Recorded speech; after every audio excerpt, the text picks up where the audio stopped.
we're going to look at the difference between connotative versus denotative meaning and why it should matter to you as an emerging leader. So let's get into those details.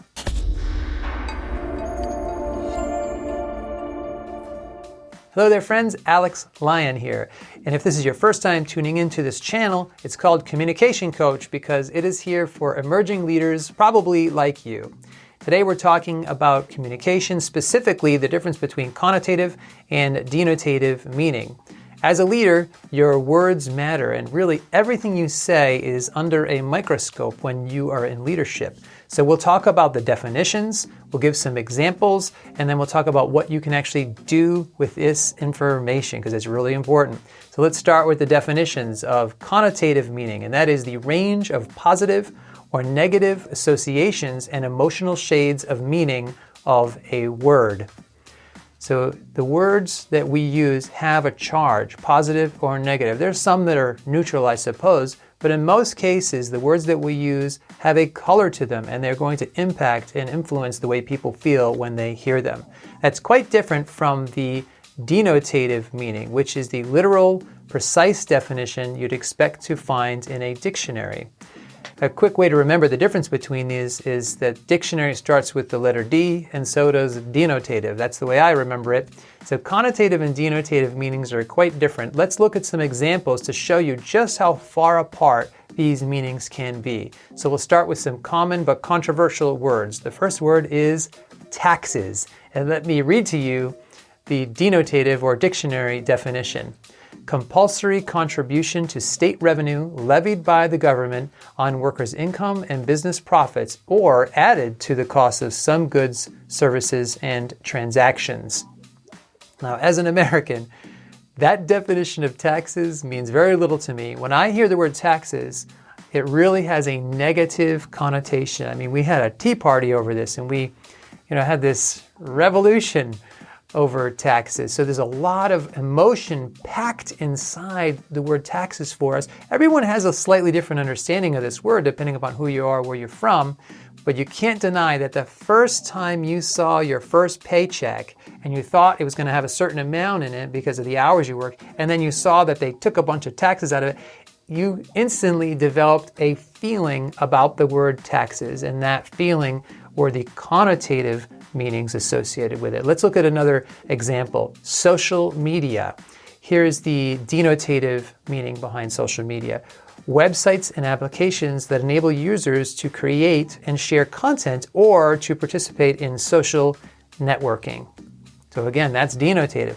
But the connotative meaning behind social media can be different depending upon who you are. It could mean something very positive, like connecting with people, or it could mean drama, misinformation, and wasted time. Again, the connotative meaning is really the one that hits us, either positive or negative. There's an emotional charge associated with many words. Let's look at another definition. Bureaucracy. Bureaucracy is like a dirty word where I come from. I hate that word, but the dictionary definition sounds quite ordinary and even very dry. A system of government in which most of the important decisions are made by state officials rather than by elected representatives. That's one definition, one denotative meaning of the word bureaucracy. But when I hear the word bureaucracy, I think about a slow and pointless system of steps that's made to discourage individual action.